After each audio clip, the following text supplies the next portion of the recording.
Good evening everybody, welcome to Unacademy studio live. हम बात कर रहे हैं अनअकैडमी स्टूडियो प्रभाव में जो लास्ट वाला जो कंसेप्ट हमने कल किया था चंद्रयान 2, लेकिन चंद्रयान 3 पर छोटी सी बात हमारी रह गई थी। हम बात कर रहे हैं चंद्रयान 3 पर शॉर्ट में, फिर हम आज बात करेंगे मंगलयान पर, फिर हम आज देखेंगे एस्ट्रोसेट और आदित्य L1। आज हम 3 मिशन कंप्लीट कर देंगे। चंद्रयान 2 को इतना डिटेल में इसलिए लिया था क्योंकि आप जानते हैं कि आजकल बहुत ज्यादा चर्चा में है, इसी कारण से चंद्रयान 3 पर हमारी चर्चा थोड़ी ज्यादा डिटेल में हुई। पर अब हम चर्चा करेंगे इसमें मंगलयान, आदित्य और एस्ट्रोसेट, और फिर गगनयान को हम देखेंगे सबसे लास्ट में, क्योंकि एक्चुअल में गगनयान बिल्कुल करंट सिनेरियो में है, 2020-2021 के लिए बहुत इंपॉर्टेंट है।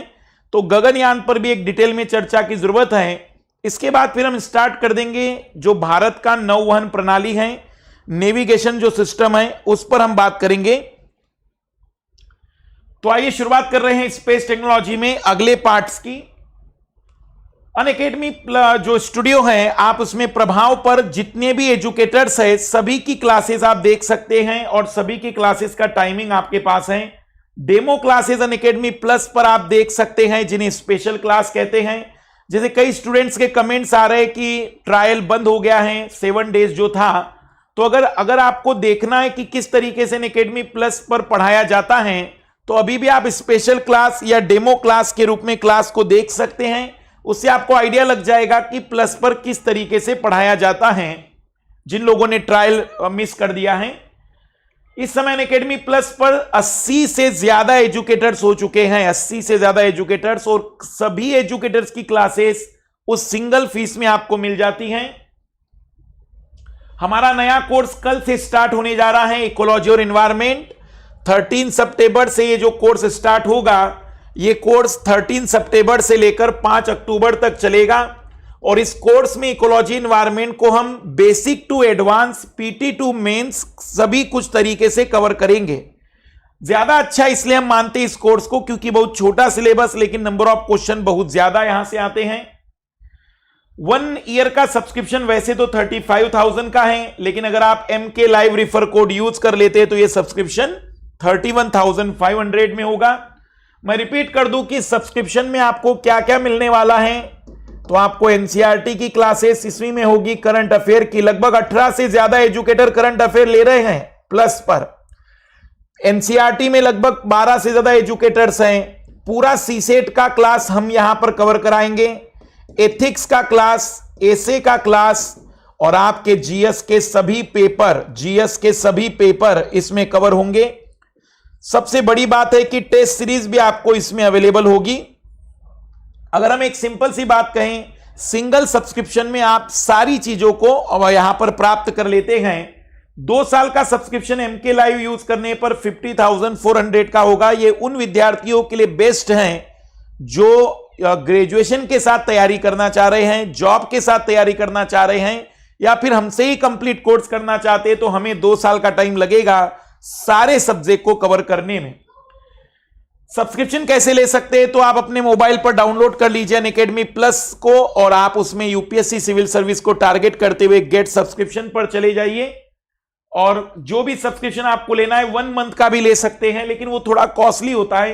तो 12 मंथ सब्सक्रिप्शन या 24 मंथ सब्सक्रिप्शन को कंटिन्यू करके रिफर कोड को यूज कर लीजिए। रिफर कोड यूज कर लेने पर 10% ऑफ होकर 31,500 पे करके आपका सब्सक्रिप्शन जैसे ही हो जाएगा, तो आपको खुद ही अपना यूजर आईडी और पासवर्ड स्टार्ट करना है और उसे सेट करना होगा। आइए शुरुआत कर रहे हैं आज के क्लासेस की। सभी को गुड इवनिंग, सभी को गुड इवनिंग, सभी को गुड इवनिंग। इन्वायरमेंट और इकोलॉजी के लेक्चर आप करवाएंगे यूट्यूब पर पुष्पेंद्र। यूट्यूब पर हम नेक्स्ट मंथ शायद इकोलॉजी इन्वायरमेंट स्टार्ट करेंगे क्रैश कोर्स के रूप में। और जो सवाल था कि NCERT होगा या जनरल साइंस, तो मैंने एक सॉल्यूशन इसका निकाला है कि सैटरडे और संडे हम NCERT की क्लास कराएंगे। सैटरडे और संडे NCERT की क्लास होगी, और जैसे ही हमारा ये वाला सेगमेंट कंप्लीट होता है तो नेक्स्ट मंथ में जनरल साइंस का क्लास भी हम स्टार्ट कर देंगे। तो सैटरडे और संडे NCERT का क्लास चलेगा, और नेक्स्ट मंथ में जनरल साइंस का क्लास स्टार्ट करेंगे क्रैश कोर्स के रूप में। आइए शुरुआत कर रहे हैं आज के क्लासेस की। राहुल का जो सवाल है कि अलग अलग फ्यूल क्यों यूज करते हैं, तो मैंने ये सवाल आप लोगों से एज ए होमवर्क पूछा था, पर मुझे कमेंट्स के रूप में किसी के जवाब नहीं आए हैं। आज आखिरी इंतजार करेंगे, अन्यथा फिर नेक्स्ट डे कल हम इसका आंसर बता देंगे कि अलग अलग ईंधन का उपयोग इस लॉन्चिंग व्हीकल में करने से क्या क्या बेनिफिट हुए। तो आइए हम शुरुआत कर रहे हैं चंद्रयान 3 के बारे में। मैं बता दूं कि चंद्रयान 3 अभी प्रपोज नहीं किया गया है, लेकिन बहुत जल्दी ही यह सामने रखा जाएगा कहीं ना कहीं इसरो के लिए, कि इसरो का प्लानिंग है चंद्रयान 3 का। चंद्रयान 3 में हम जब चंद्रयान 2 पूर्ण रूप से सफल हो जाएगा, जैसे कि अभी ये अपूर्ण रूप से सफल मान रहे हैं, फिर इसे करवाया जा सकता है। पूर्ण रूप से जब सफल हो जाएगा तो मानव को भेजने का प्लान है, और 2 व्यक्तियों की प्लानिंग की जा रही है चंद्रमा की सतह पर। भारत भी मानव को उतारेगा। RSLV reusable satellite launching vehicle जब यहां पर रेडी हो जाएगा तब जाकर इसको स्टार्ट कर सकते हैं। यह लगभग 2031 और 32 के आसपास का प्लान है। तो चंद्रयान 1 पूर्ण रूप से सफल हो चुका है। चंद्रयान 2 में जो रोबोट भेजने वाले हैं या जो भेज चुके हैं उसमें अभी अपूर्ण एक तरीके से हम कह रहे सफलता, लेकिन हो सकता है कि अभी उसे फिर से स्टार्ट किया जाए। और तीसरा, रीयूजेबल सैटेलाइट लॉन्चिंग व्हीकल जब डेवलप हो जाएगा तो चंद्रयान 3 पर भी काम शुरू हो सकता है। आइए अब हम शुरुआत कर रहे हैं इसी में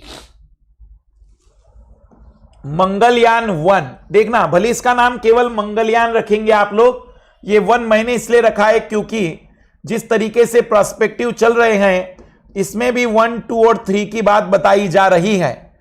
1, 2 और 3 की बात बताई जा रही है। जैसे 1 पूर्ण रूप से सफल हो चुका है, 2 में प्लानिंग यह है कि हम रोबोट को भेज सकते हैं, और 3 में प्लानिंग है लगभग 2050-55 के आसपास की कल्पना कर सकते हैं, जो 3 पर अभी कोई दूर दूर तक चर्चा नहीं है मानव भेजने की, पर 2 पर चर्चाएं शुरू हो रही हैं कि मंगलयान 2 भी जल्द ही स्टार्ट किया जा सकता है। इस कारण से मंगलयान 2 में रोबोट को उतारने की बातचीत हो सकती है। तो मंगलयान की हम अब चर्चा कर रहे हैं, केवल मंगलयान, या इसको कहा जाता है मार्स ऑर्बिटल मिशन मॉम। सबसे पहली और महत्वपूर्ण बात, यह भारत की पहला अंतरिक्ष अभियान था जो पृथ्वी के अलावा किसी अन्य ग्रह की कक्षा में दूर संवेदी उपग्रह, हमेशा याद रखना, किसी अन्य पर जो भी उपग्रह भेजे जाते हैं वो दूर संवेदी उपग्रह ही होते हैं। मैं रिपीट कर रहा हूं, इस पॉइंट को नोट करिएगा। पृथ्वी के अलावा किसी भी अन्य पिंड पर जब हम कोई उपग्रह भेजेंगे तो दूर संचार वाले नहीं, दूर संवेदी होते हैं, मुख्यतः दूर संवेदी उपग्रह होते हैं। तो दूर संवेदी उपग्रह ये पहला अभियान था भारत का जो पृथ्वी के अलावा किसी अन्य ग्रह की कक्षा में दूर संवेदी उपग्रह को प्रक्षेपित करने का लक्ष्य था। दूसरा पॉइंट याद रखना है कि भारत विश्व का पहला देश बना जिसने पहली सफलता में ही मंगल की कक्षा में अपने उपग्रह को प्रक्षेपित करके दिखाया। तीसरा पॉइंट याद रखना है कि इसके लिए PSLV का यूज किया गया था, क्योंकि उस समय GSLV एक तो उन्नत तो था नहीं, और जितना PSLV पर हमारा यकीन है, जितना PSLV पर हमारी पकड़ है, उतनी अभी GSLV पर नहीं हुई है। इसलिए इसमें भी PSLV का उपयोग किया गया था। चंद्रयान 1 में भी PSLV, मंगलयान में भी PSLV, चंद्रयान 2 में GSLV Mark 3 का यूज किया गया था, जिस पर हम डिटेल में चर्चा कर चुके हैं। आइए पढ़ते हैं कि क्या इसमें जानने वाली बात रहेगी। जानने वाली बात क्या रहेगी? यह भारत का पहला मिशन था जो किसी ग्रह पर उपग्रह को प्रक्षेपण कर रहा था पृथ्वी के अलावा। 5 नवंबर 2013 को PSLV C-25, सी का मतलब नंबर कार है वो, तो PSLV C-25 की सहायता से इस उपग्रह को प्रक्षेपित किया गया था, जिसने 300 दिनों की यात्रा कर 24 सितंबर 2014 को मंगल की कक्षा में प्रवेश किया। इसमें कई प्रकार के सुदूर संवेदी उपकरण लगाए गए थे जो मंगल की सतह से चित्र और आंकड़ों को प्रस्तुत करता है। देखना, मुझे अद्भुत इसलिए लगता है मुझे ये अद्भुत इसलिए लगता है क्योंकि सबसे अच्छी बात, आप खुद सोचिए कि अगर हमें कहीं 5 दिन की भी यात्रा करनी हो और जाना पहचाना स्थान हो, तब भी हम कितना सोचते हैं। मुझे अद्भुत इसलिए लगता है क्योंकि 300 दिन की यात्रा करता रहा वह, और बिना किसी गलती के एग्जैक्ट सही जगह पर पहुंचा। यह अपने आप में एक अद्भुत तकनीक है, यह अपने आप में एक अद्भुत सफलता है, यह अपने आप में एक महान सफलता है कि आप उस तकनीक के स्तर तक पहुंच चुके हैं कि 300 दिनों तक आपका उपग्रह बिना किसी भी समस्या के एग्जैक्ट लक्ष्य तक पहुंच जाता है। तो अपने आप में बहुत बड़ी उपलब्धि थी भारत के दृष्टिकोण से। विश्व का पहला देश जिसने पहली सफलता में ही मंगल की कक्षा में उपग्रह को प्रक्षेपित किया था, और इसी कारण से पूरे विश्व को उम्मीद थी कि चंद्रयान 2 में इसरो के परिणाम बहुत बेहतरीन होंगे, क्योंकि अगर हमारा ये जो रोवर है, या फिर हम कहेंगे कि जो प्रज्ञान है, अगर वो मुंह कर जाता तो वो हमारी तकनीक और हमारे कैमरे इतने बेहतरीन गुणवत्ता के थे कि चंद्रमा के सतह के बहुत से रहस्य खुल जाते। ये वास्तविक रूप से इसकी जो असफलता हम आंशिक रूप से कहें, ये केवल भारत की नहीं, पूरे वैज्ञानिक जगत को एक तरीके से निराशा हुई कि जो परिणाम लाए जा सकते थे उसमें थोड़ी सी देरी हो गई, या अभी और थोड़ा इंतजार करना पड़ेगा जब भारत इसमें फिर से अपने कदम बढ़ाएगा। इसी के द्वारा भेजे गए चित्रों से स्पष्ट हुआ कि मंगल पर मीथेन गैस की उपस्थिति है, जो एक प्रकार का बायो सिग्नेचर है। इस शब्द को समझ लीजिए। किसी भी ग्रह पर जीवन के लिए आवश्यक लक्षणों की उपस्थिति का होना एक तरीके से बायो सिग्नेचर कहलाता है। बायो सिग्नेचर का मतलब होता है जैसे पानी की उपस्थिति, मीथेन की उपस्थिति, ऑक्सीजन की उपस्थिति। तो एक तरीके का बायो सिग्नेचर मिला है, जिससे उम्मीद की जा रही है कि शायद मंगल पर भी जीवन की संभावना हो सकती है। तो मीथेन की उपस्थिति का मिलना बहुत बड़ा यहां पर प्रमाण है कि यहां जीवन हो सकता है। अगर आप लोगों ने पढ़ा होगा तो जहां जहां पर भी किसी प्रकार के बायो सिग्नेचर मिलते हैं, 3 चीजें होती है बायो सिग्नेचर के लिए कि वहां जीवन होगा कि नहीं। पहला, उस ग्रह का तापमान ना तो बहुत ज्यादा हो ना बहुत कम, तो उसके सूर्य से उस ग्रह की दूरी ना बहुत ज्यादा ना कम। दूसरा, वहां पानी जैसे द्रव की उपस्थिति के प्रमाण हो। और तीसरा, वहां पर जैविक गुणों के लिए आवश्यक कोई भी वातावरण का लक्षण मिल जाए। अगर किसी भी ग्रह में ये लक्षण मिल जाते हैं तो हम अंतरिक्ष विज्ञान में ये कहते हैं कि वो गोल्डीलॉक्स जोन का ग्रह है। गोल्डीलॉक्स जोन का, गोल्डीलॉक्स क्षेत्र का ग्रह है। क्या आप मेरी बात ये समझ पा रहे हैं? गोल्डीलॉक्स का मतलब ये हुआ कि यदि किसी भी ग्रह या किसी भी खगोलीय पिंड में, ग्रह उपग्रह कुछ भी हो, किसी भी खगोलीय पिंड में ना तापमान बहुत ज्यादा ना बहुत कम हो। दूसरा, वहां पर द्रव पानी की उपस्थिति के प्रमाण हो। तीसरा, वहां जीवन के लिए अनुकूल वातावरण की कोई अन्य दशाएं भी उपस्थित हो, जैसे मीथेन का मिलना, ऑक्सीजन का मिलना। यह माना जाता है कि जीवन के लिए आवश्यक तत्वों में रहे हैं।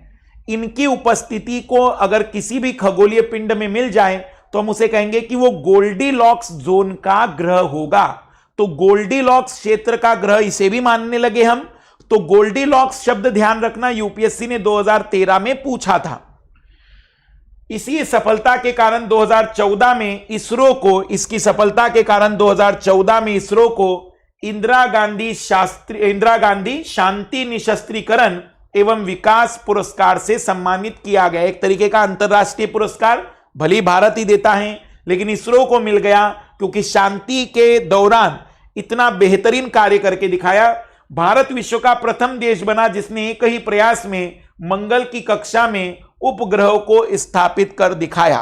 तो मंगल के बारे में आप क्या क्या पॉइंट याद रखेंगे? 5 पॉइंट जो आपने याद रखने चाहिए। सबसे पहला, 5 नवंबर 2013, 5 नवंबर 2013। दूसरा, PSLV C-25। तीसरा, 300 दिनों की यात्रा। चौथा, पहले ही प्रयास में सफलता, पहले ही प्रयास में सफलता। पांचवा, मीथेन की उपस्थिति। छठवां, गोल्डीलॉक्स जोन का ग्रह। गोल्डीलॉक्स क्षेत्र का ग्रह, और 7वां इसरो को इंदिरा गांधी शांति निशस्त्रीकरण पुरस्कार। इतने पॉइंट मंगलयान 1 के बारे में याद रखिएगा। ऑब्जेक्टिव भी सब्जेक्टिव भी कहीं पर भी कुछ लिखना हो। आइए पहले डाउट देख लेते हैं आप में से कुछ लोगों के, फिर आगे बढ़ते हैं। हाँ बिल्कुल, K2-18 भी प्लैनेट पर वेपर मिला है, आज की खबर थी दुर्गेश। बिल्कुल, पर हम कह सकते हैं कि गोल्डीलॉक्स जोन के लिए यह हो सकता है, मतलब होनी चाहिए बिल्कुल, पानी की उपस्थिति के प्रमाण हो, पृथ्वी के आकार का हो। बढ़िया बढ़िया रामजी सिंह, तो इतनी बातें आप याद रखिएगा। मार्स ऑर्बिटल मिशन इसका फुल फॉर्म था। बढ़िया, तो आप इतनी बातें मंगलयान के बारे में याद रखिएगा। अब थोड़ा सा ये पुराना हो चुका है तो इसलिए याद रखना, क्योंकि सवाल कैसा बन सकता है मेंस में सवाल बनेगा कि भारत के द्वारा अंतरिक्ष क्षेत्र में अभी तक चलाए गए महत्वपूर्ण अभियानों के विषय में संक्षिप्त विवरण दीजिए। तो फिर चंद्रयान 1 पहले बताना, फिर मंगलयान बता देना, फिर एस्ट्रोसेट बताएंगे हम, आदित्य बताएंगे, चंद्रयान 2 बता देंगे, फिर गगनयान आखिरी में लिखवा सकते हैं। तो अगर ऐसा सवाल बन जाएगा तो 6 मिशन बताएंगे हम, तो इन 6 मिशनों को थोड़ा थोड़ा लिखते आना चाहिए। पर अगर मंगलयान पर डिटेल से संभावना बहुत कम रही, लेकिन फिर भी अगर कुछ गंदे पीसीएस वालों ने पूछ लिया तो ये जो 2 पन्नों में हमने लिखवाया है इसको आप बढ़िया से लिख सकते हैं। ये बढ़िया कंटेंट होगा मंगलयान के लिए, क्योंकि इसमें वो सारे इंपॉर्टेंट पॉइंट और फैक्ट हमने डाल दिए हैं। बाकी अगर इसमें जानना चाहते तो कौन कौन से उपकरण थे वो भी बता सकते थे, लेकिन इसलिए नहीं ले रहे हैं क्योंकि अब 2013-2019 चल रहा है, 6 साल पुरानी बात है, इसलिए एक आइडिया के रूप में चीजों को याद रखिएगा। आगे बढ़ रहे हैं हम एस्ट्रोसेट। अगला हमारा जो प्रोजेक्ट है, अगला जो अभियान है एस्ट्रोसेट, ये 2015 की कहानी है। कल 2008 की कहानी क्लियर कर दी थी, लेकिन चंद्रयान 2 उसी के साथ कवर कराया जो 2019 की कहानी है। फिर 2013 की कहानी मंगलयान पर आए, अब हम 2015 की कहानी पर है एस्ट्रोसेट। एस्ट्रोसेट वास्तव में ये एस्ट्रोलॉजी से जुड़ा हुआ शब्द है, एस्ट्रोसेट। अब समझिएगा यहां के बारे में कुछ शब्दावली। सबसे पहले एक शब्द समझना, वेधशाला। वेधशाला अंग्रेजी में कहते हैं ऑब्जर्वेटरी। जनरली ऑब्जर्वेटरी 2 जगह होती है, एक तो हम पृथ्वी पर बनाते हैं वेधशाला, जैसे कि पहाड़ों पर जहां ऊंचे स्थान होते हैं वहां टेलीस्कोप लगाकर हम ग्रहों का अध्ययन कर सकते हैं, तारों का अध्ययन कर सकते हैं, अंतरिक्ष में खगोलीय पिंडों का हम अध्ययन कर सकते हैं। तो वह स्थान, वह प्रयोगशाला जहां पर अंतरिक्ष के खगोलीय पिंडों का अध्ययन किया जाता है उसे वेधशाला कहते हैं। पर आप सोचें ना कि आप पृथ्वी पर ज्यादा से ज्यादा माउंट एवरेस्ट पर एक वेधशाला बना देंगे 8 किलोमीटर ऊंची, और थोड़ा क्लैरिटी बढ़ जाएगी। लेकिन कल्पना करो कि हम पृथ्वी की कक्षा में किसी उपग्रह को भेजे और उस पर टेलीस्कोप लगा दे जो ब्रह्मांड के बारे में हमें जानकारी बताने में मदद करे, तो हम उसे कहते हैं कि वह उपग्रहीय वेधशाला है। अब वेधशाला शब्द सुनने पर मेरे लाल लालियों को लगता होगा कि कोई बड़ा सा कमरा वहां होगा, नहीं, वो भी एक उपग्रह ही है, लेकिन उस उपग्रह में हमने विशेष प्रकार की युक्तियां लगा दी, जैसे टेलीस्कोप लगा दिए, एक्सरे प्रकार के टेलीस्कोप लगा दिए, माइक्रोवेव प्रकार के टेलीस्कोप लगा दिए, इंफ्रारेड प्रकार के टेलीस्कोप लगा दिए, कुछ विशिष्ट प्रकार की ऐसी युक्तियां लगाई जो ब्रह्मांड से आने वाली तरंगों का अध्ययन करेगी। और जब इन तरंगों का हम अध्ययन करेंगे तो हमें आइडिया लगेगा कि वो तरंगें कितनी दूरी से आ रही हैं, उनके गुणों के आधार पर हमें पता चलेगा कि जहां से उत्पन्न हुई वहां का तापमान कैसा होगा।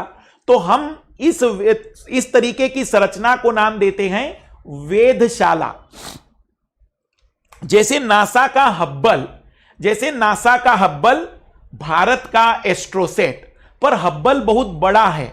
हब्बल जो नासा के द्वारा भेजा गया है वो बहुत ही बड़ा उपग्रह है, वैसे ही भारत का एस्ट्रोसेट है। तो पहले तो क्या एस्ट्रोसेट के बारे में इमेज बन पाई दिमाग में? एस्ट्रोसेट एक ऐसा उपग्रह है जो ब्रह्मांड या विशेष करके सौर मंडल का अध्ययन करने के लिए बनाया गया है। इसके कई सारे इसके द्वारा जो लिए गए चित्र हैं वो इसरो की वेबसाइट पर अवेलेबल हैं। जिसमें हमारे सौर मंडल की संरचना, हमारे गैलेक्सी की संरचना, इसके विषय में बहुत सारे चित्र इसने प्रस्तुत किए हैं। तो यह एक प्रकार की वेधशाला है। सबसे पहला पॉइंट, जिंदगी में कुछ याद रहे ना रहे, एस्ट्रोसेट शब्द सुना मतलब ये ऑब्जर्वेटरी है, वेधशाला है जो पृथ्वी की कक्षा में घूम रही है। इस पर विशेष प्रकार के टेलीस्कोप लगाए गए हैं जो हमें लगातार ब्रह्मांड के विषय में आने वाली विभिन्न तरंगों का अध्ययन करता है। अलग अलग तरंगों के आधार पर यह अपने परिणाम निकालता है। इस कारण से इसे कहते हैं कि यह भारत की पहली बहुतरंगदैर्घ्य वेधशाला है।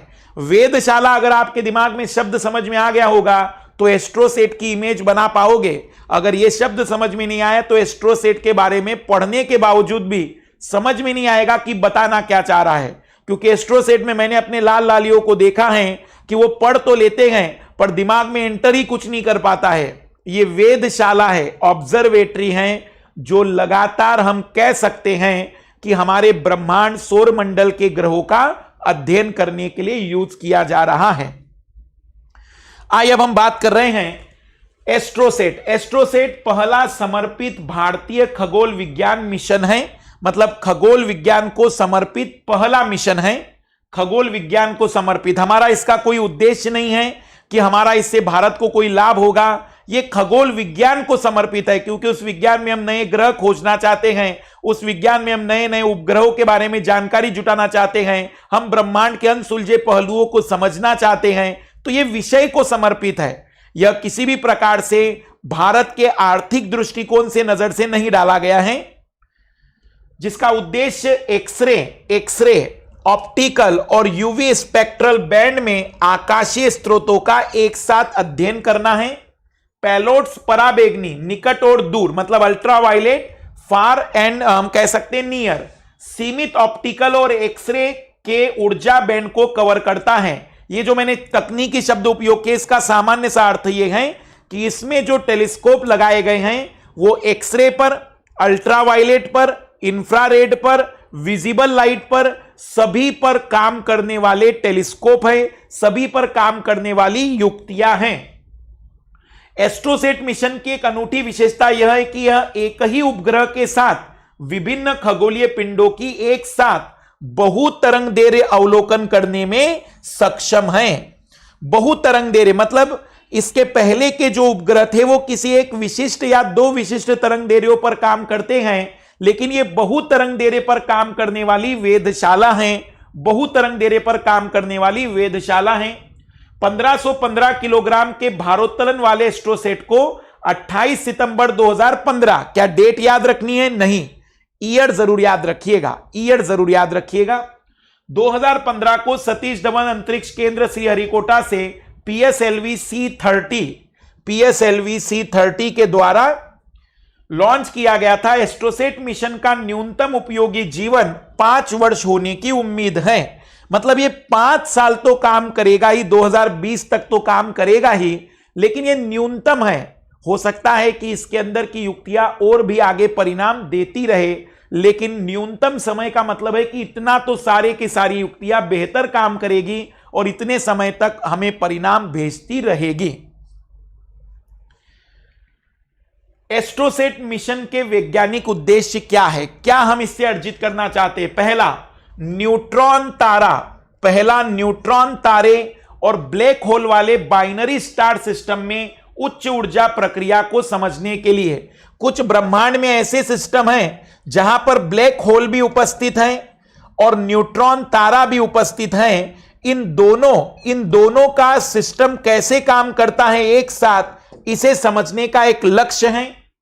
न्यूट्रॉन तारों के चुंबकीय क्षेत्र, इसका चुंबकीय क्षेत्र बहुत प्रबल होता है। अगर आप लोगों ने तारों का जीवन काल पढ़ा होगा तो उसमें न्यूट्रॉन तारों एक तारे की अवस्था भी मानी जाती है। जब चुंबकीय क्षेत्र बहुत प्रबल हो जाता है तो इसके चुंबकीय क्षेत्र का अध्ययन करना, हमारी आकाशगंगा से परे स्थित तारा प्रणालियों में स्टार के जन्म क्षेत्रों और उच्च ऊर्जा प्रक्रियाओं का अध्ययन करना।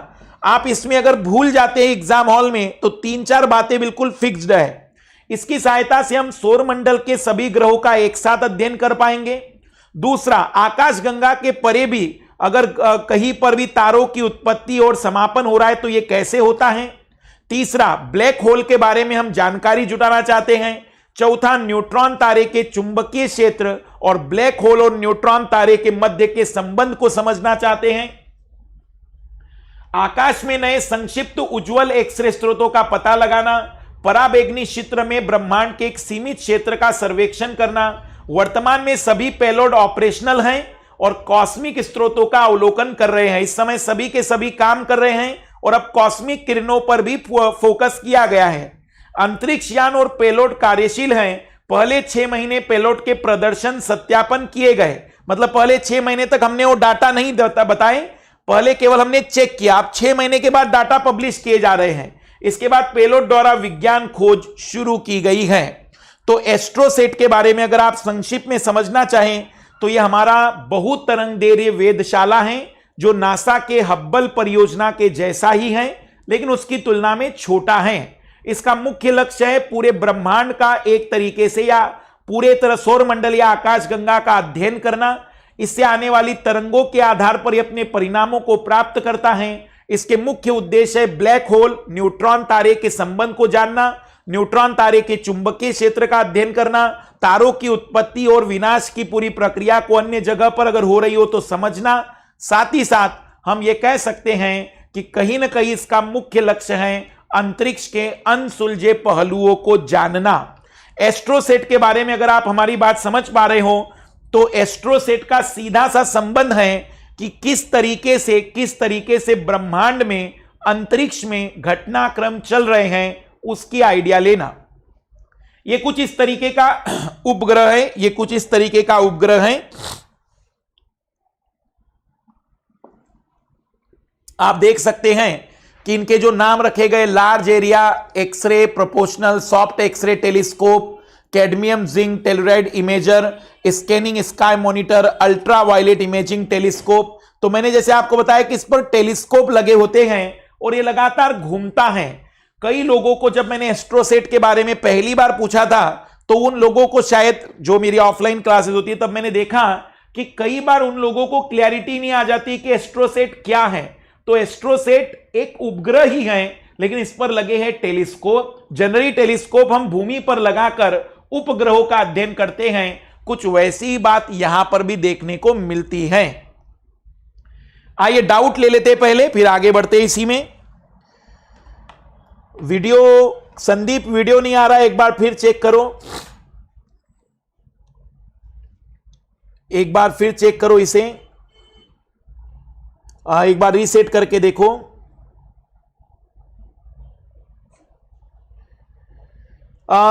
हेमसेट, एजुसेट, मेटसेट, पुष्पेंद्र अब थोड़े से पुराने हो गए हैं, इसलिए उन्हें हम अभियानों के रूप में नहीं पढ़ाएंगे। आप थोड़ा थोड़ा आइडिया ले सकते हैं कि एजुसेट का जो मुख्य लक्ष्य था वो शिक्षा से जुड़ा हुआ था, मेटसेट का जो लक्ष्य था वो मौसम विज्ञान से जुड़ा हुआ था।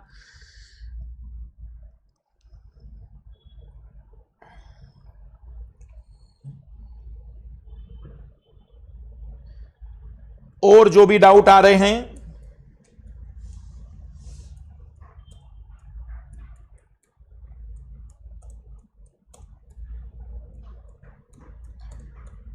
क्या बाकी लोगों को वीडियो दिख रहा है?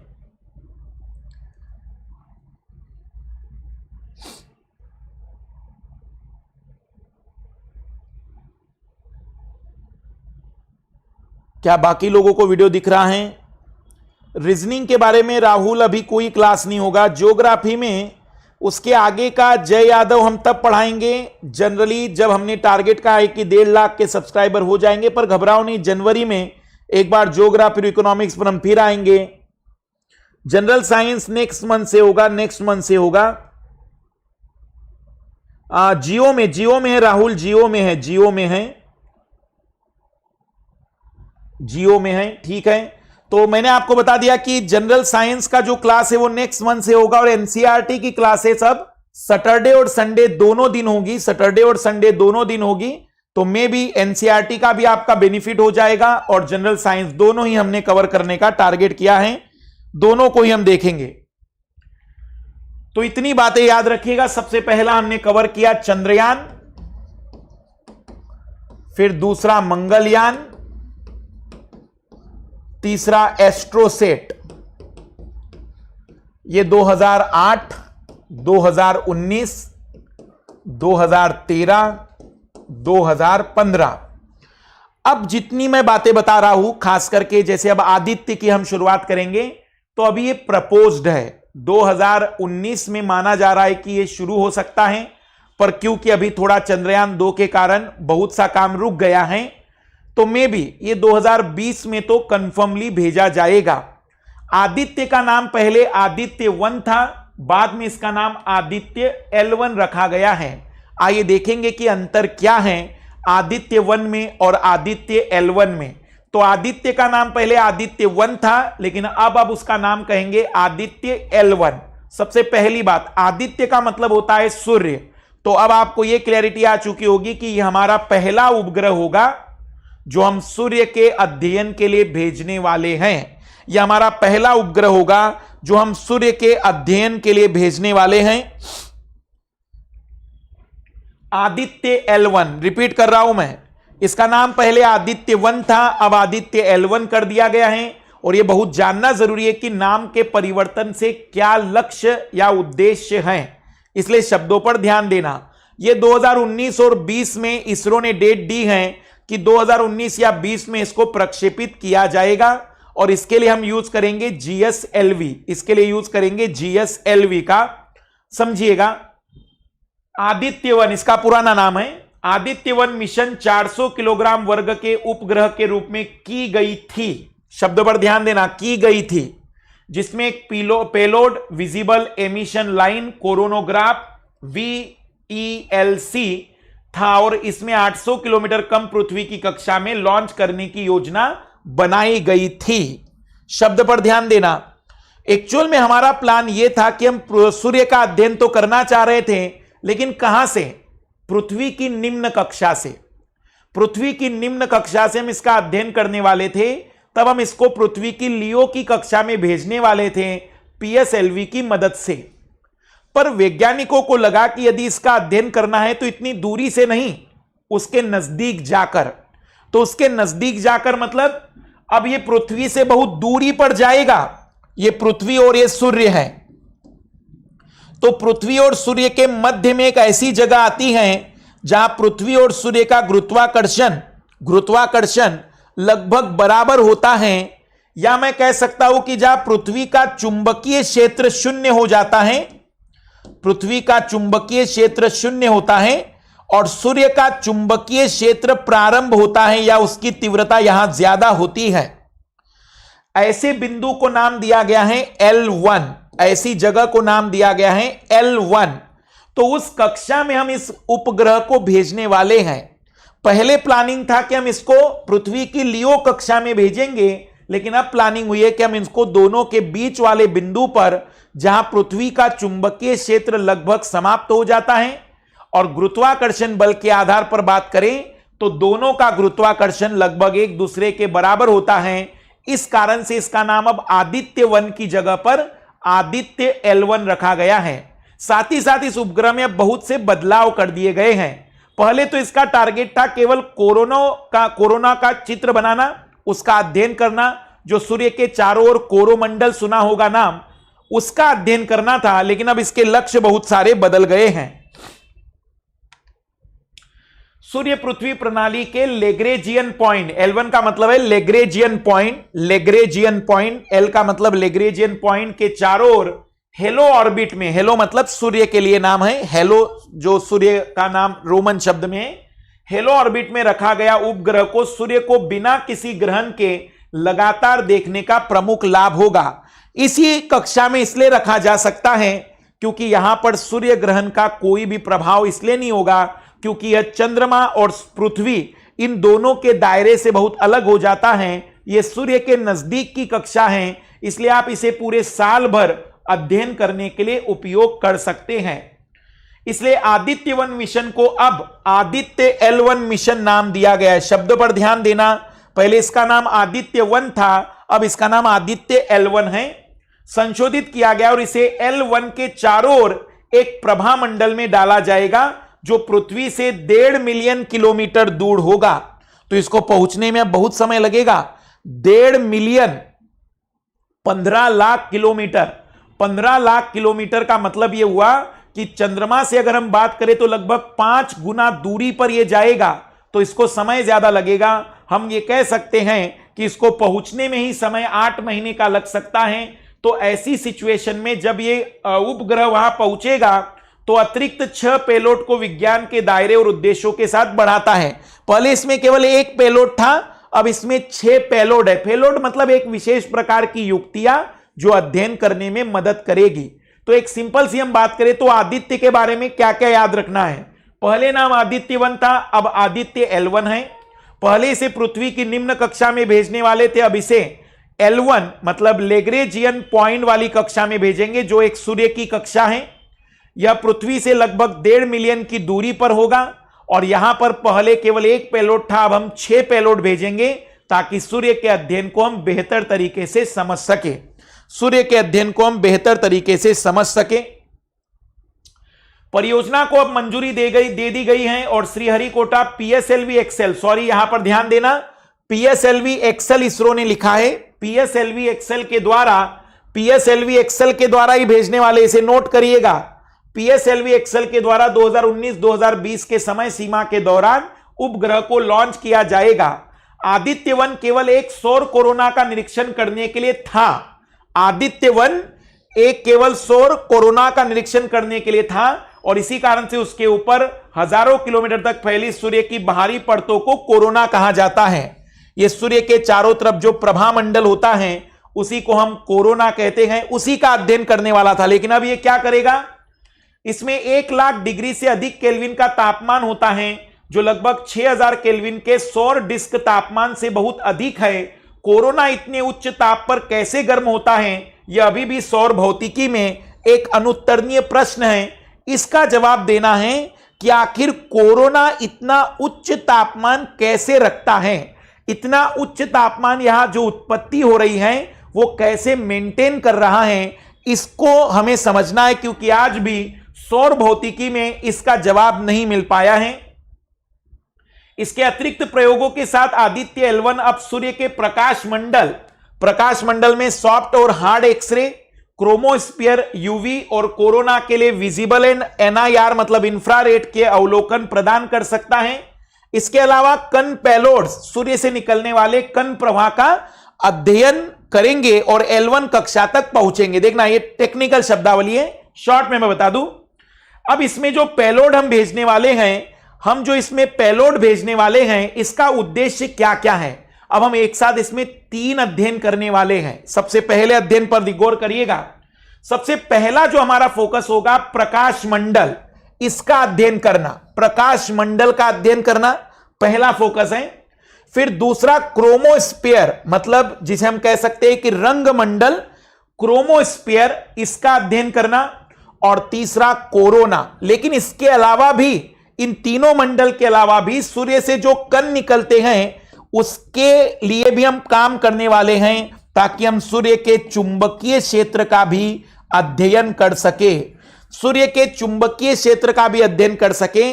जिस समय इसे लॉन्च किया जाएगा उस समय हम फिर से क्लास लेंगे।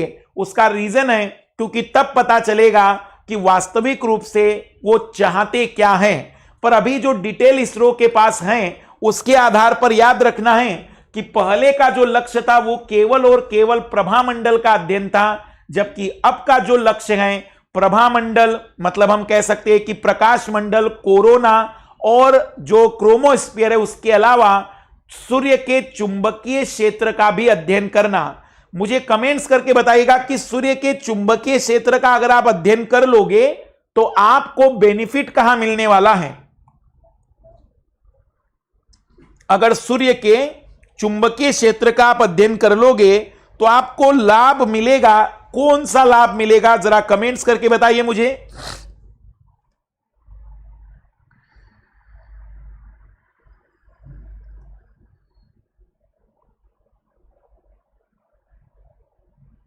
L1 शनि पंडित पृथ्वी से लगभग 1.5 मिलियन की दूरी पर हैं।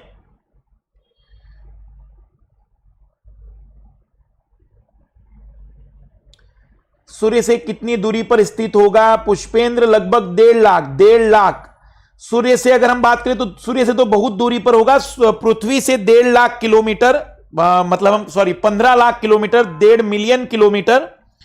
पर अभी आप मुझे बताइए कि सूर्य का चुंबकीय क्षेत्र अगर हम अध्ययन कर लेंगे तो हमें क्या बेनिफिट मिलेगा?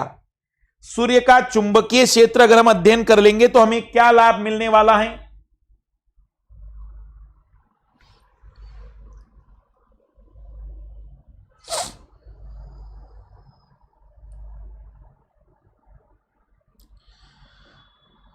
पहला आंसर है पृथ्वी की उत्पत्ति के बारे में। रोशन का पहला सवाल है, हो सकता है कि इससे इलेक्ट्रिसिटी बनाई जा सकती है। महिपाल का सवाल है एनसीईआरटी की क्लास का टाइम क्या होगा? इसी टाइम पर मिशन आईपीएस, इसी टाइम पर एनसीईआरटी की क्लास सैटरडे होगी। बिल्कुल अभिनव एनसीईआरटी भी कवर करेंगे। आदित्य किसके चक्कर लगाएगा? सूर्य के चक्कर लगाएगा। आदित्य सूर्य के चक्कर लगाएगा। यह सूर्य केंद्रित कक्षा में जाने वाला है। पृथ्वी की उत्पत्ति का कारण चलेगा, या ऊर्जा का उत्पादन किया है, या आने वाले तूफानों का अध्ययन दुर्गेश का है। ग्रेविटेशन के स्टडी में भी बिलेटेड है, कोई दिक्कत नहीं अशोक। अब मेरी बात पर ध्यान देना प्लीज, मेरी बात पर ध्यान देना, किसी का भी जवाब सही नहीं है।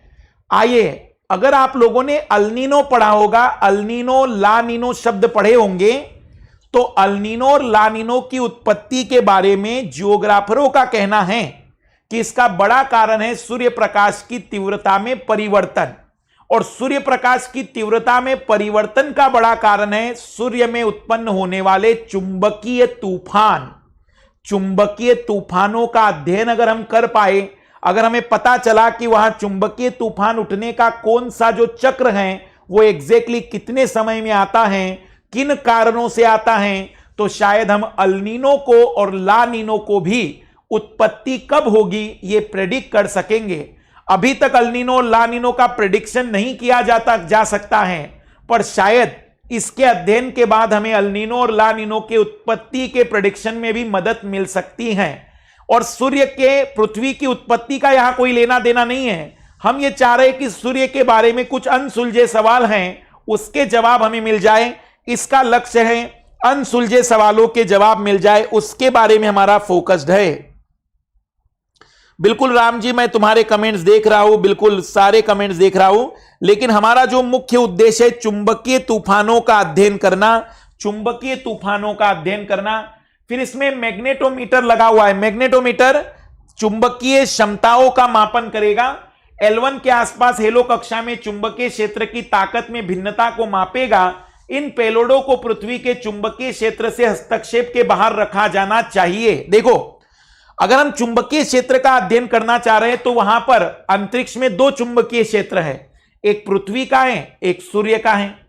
तो हम ये चाहते हैं कि इसमें पृथ्वी के चुंबकीय क्षेत्र का प्रभाव न्यूनतम रहे, और इसी कारण से हमने अब इसको पृथ्वी की निम्न कक्षा की जगह पर L1 कक्षा में प्रक्षेपित करने का सोचा है। और इसी कारण से पृथ्वी की जो निम्न कक्षा है वो यहां उपयोगी नहीं हो सकती थी। तो L1 कक्षा में इसको इसलिए प्रक्षेपित कर रहे हैं क्योंकि अब हमारा जो लक्ष्य आदित्य से था, पहले कुछ और था और अब बदल गया है। अब हम इसमें बहुत सारे संरचनाओं का अध्ययन, चुंबकीय क्षेत्र का अध्ययन और सूर्य से जुड़े हुए बाकी अनसुलझे सवालों का अध्ययन करना चाह रहे हैं। यह ग्रह दिखने में कैसा होगा? उपग्रह, यह उपग्रह देखने में कुछ ऐसा होगा, यह उपग्रह देखने में कुछ ऐसा होगा। सबसे जरूरी है इस उपग्रह की उस सूर्य के प्रकाश में किसी भी प्रकार की हानि न हो। तो इसके जो नामकरण है ये सब शॉर्ट फॉर्म है। जैसे आप नामकरण देखेंगे पापा, तो आप सोचेंगे कि पापा क्या हुआ, तो ये शॉर्ट फॉर्म है।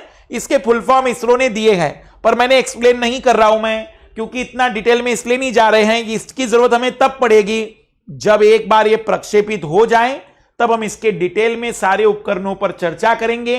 पर अभी केवल याद रख लीजिएगा कि ये भी उपग्रह कुछ इसी टाइप का है। इसमें VLC जो नाम हमने यूज किया था, SUIT, HELIOS, SWISS, steps, STPS1, PA, इस तरीके से। और ये मैग्नेटोमीटर है, ये मैग्नेटोमीटर है जो बताएगा कि चुंबकीय क्षेत्र में कितनी भिन्नता है, कितना तेजी से चुंबकीय क्षेत्र बदल रहा है।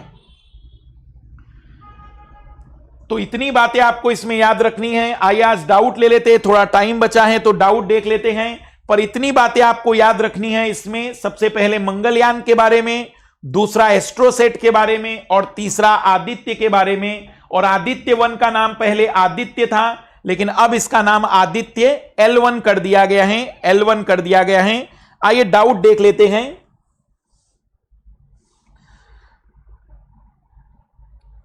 सूर्य का मैग्नेटिक फील्ड, सूर्य का भी मैग्नेटिक फील्ड है, जैसे हमारे पृथ्वी का मैग्नेटिक फील्ड नहीं होता है। पृथ्वी के मैग्नेटिक फील्ड के बारे में सुना होगा ना, तो वैसे सूर्य का भी मैग्नेटिक फील्ड है, क्योंकि सूर्य पृथ्वी से तो कई गुना बड़ा है ही, लेकिन उसके अंदर भी तो कहीं ना कहीं चुंबकीय तूफान है। जहां चुंबक होगा तो वहां चुंबकीय गुण तो आएंगे ही, तो उसका मैग्नेटिक फील्ड तो आएगा ही, क्योंकि आवेश और सारी बातें चुंबक के लिए जिम्मेदार है ही।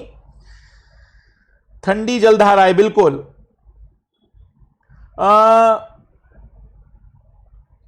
दुर्गेश क्या सवाल है ये?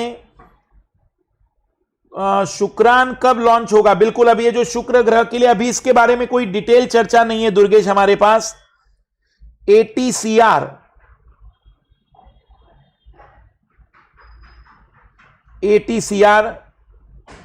ये राम जी एक बार हमें लिखकर बताओ कौन सी ATCR की बात कर रहे हैं। क्लासेस जो स्टार्ट होगी, NCERT सैटरडे भी रहेगी और संडे भी रहेगी NCERT। हिस्ट्री का क्लास बहुत जल्दी स्टार्ट होने वाला है, बहुत जल्दी ही आपको हिस्ट्री में बहुत अच्छे एजुकेटर आपके सामने आने वाले हैं, बहुत अच्छे एजुकेटर आपके सामने आने वाले हैं जल्द ही। बिल्कुल नहीं है, प्रभाव पर अब एक ही क्लास रहेगा दिलीप। एक क्लास हमारा अनअकैडमी राइज पर होता है, अनअकैडमी स्टूडियो राइज पर होता है। राशिया पहले चंद पर चुका है तो इंडिया को उसने भी टेक्निक क्यों नहीं दी? देखो रोशन, एक्चुअली वो जो टेक्निक है सॉफ्ट लैंडिंग टेक्निक इसलिए नहीं दी गई होगी क्योंकि बहुत सारे रीजन भी होते हैं, लेकिन एक सिंपल सा रीजन, सॉफ्ट लैंडिंग टेक्निक केवल और केवल उपग्रहों में यूज नहीं होती है, यह लड़ाकू विमानों में भी यूज होती है। सॉफ्ट लैंडिंग टेक्निक का उपयोग करके ही तो हम ऐसे लड़ाकू विमान भी बना सकते हैं जो चलते हुए लड़ाकू विमान में ईंधन भर सकते हैं, और इसी कारण से शायद इस टेक्निक को नहीं दिया होगा। टेम्परेचर के कारणों से सैटेलाइट जलने का खतरा नहीं होगा, बिल्कुल होगा राहुल, लेकिन उसको कुछ इस तरीके से बनाया जा रहा होगा वैज्ञानिकों के द्वारा कि वो उतने ताप को सहन कर सकते हैं। कोरोना के लिए 2018 में चीन ने यान प्रक्षेपण किया है क्या सर? विकास, इसके बारे में तो हमें जानकारी नहीं, एक बार गूगल कर देना। सौर ऊर्जा से चलेगा, बिल्कुल बिल्कुल। इन्वायरमेंट इन इकोलॉजी की क्लास पर प्लस पर करवाएंगे संतोष, प्लस पर कल से स्टार्ट होने वाली इकोलॉजी इन्वायरमेंट की क्लास अनअकैडमी प्लस पर। जनरल साइंस पूरा नहीं होगा महिपाल, मैक्सिमम लगभग 1-2 टॉपिक बायोलॉजी में और पूरा फिजिक्स केमिस्ट्री कवर कराएंगे। एनसीईआरटी डेली तो नहीं होगी अभिमन्यु, लेकिन सैटरडे संडे एनसीईआरटी होगी। अब इकोलॉजी इन्वायरमेंट का क्लास नेक्स्ट मंथ में होगा क्रैश कोर्स के रूप में। मार्स ऑर्बिटल मिशन 2017 एग्जाम में क्वेश्चन आया था, बढ़िया पुष्पेंद्र। एनसीईआरटी सैटरडे के दिन इसी टाइम पर होगी और संडे के दिन में भी 10 बजे होगा। Air traffic control room, Ram ji air traffic control room जो एयरपोर्ट के पास होता है, हम उस दिन पढ़ाएंगे आपको जिस दिन हम गगन पढ़ाएंगे। शायद कल ही हम आ जाएंगे भारत के नौवहन प्रणाली पर। तो नौवहन प्रणाली जो नेविगेशन सिस्टम है, गगनयान अभियान को हम लास्ट में लेंगे। पहले इंडिया का नेविगेशन सिस्टम आपको समझा देंगे और इंडिया का जो नेविगेशन नौवहन प्रणाली उसको समझने के बाद हम आगे बढ़ेंगे, उसको समझने के बाद हम आगे बढ़ेंगे।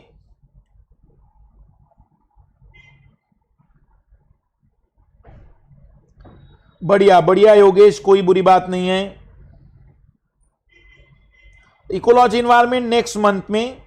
ब्लैक होल के बारे में भी जान सकते हैं, बिल्कुल राहुल, पर इस मिशन से ब्लैक होल इसलिए नहीं समझ में आएगा क्योंकि इसका जो उद्देश्य या ये जो पहुंच रहा है ये सूर्य के करीब है। ब्लैक होल हम समझने की कोशिश कर रहे हैं एस्ट्रोसेट से। प्रमुख अंतरिक्ष वैज्ञानिकों पर भी क्लास रखेंगे पुष्पेंद्र, हम प्रमुख अंतरिक्ष वैज्ञानिकों पर भी एक संक्षिप्त में क्लास रखेंगे।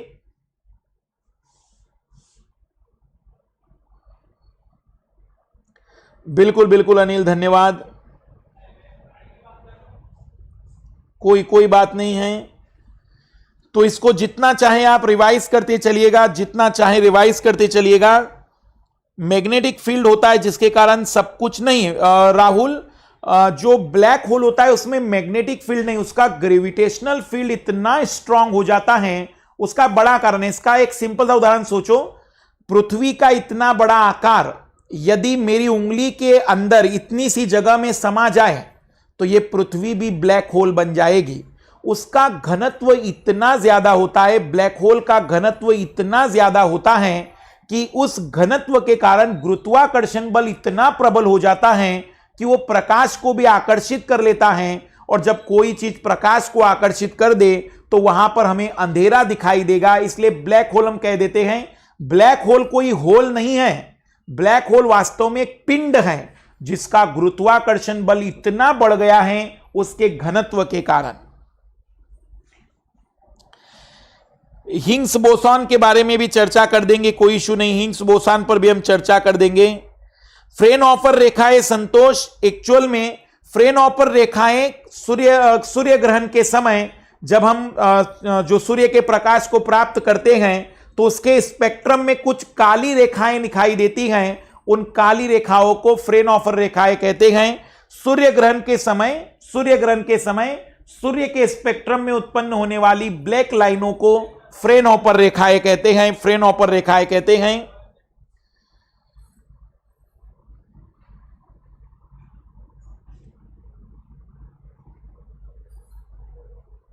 घनत्व बड़ा सिंपल है योगेश। घनत्व का मतलब होता है, घनत्व का सिंपल सा मतलब होता है कि द्रव्यमान कितनी जगह में है। देखो घनत्व का मतलब है कि वो जो वेट है, जो भार है, उसने कितना जगह ली है। तो अगर मान लो कि बहुत ज्यादा वेट छोटी सी जगह पर है तो हम कहेंगे घनत्व।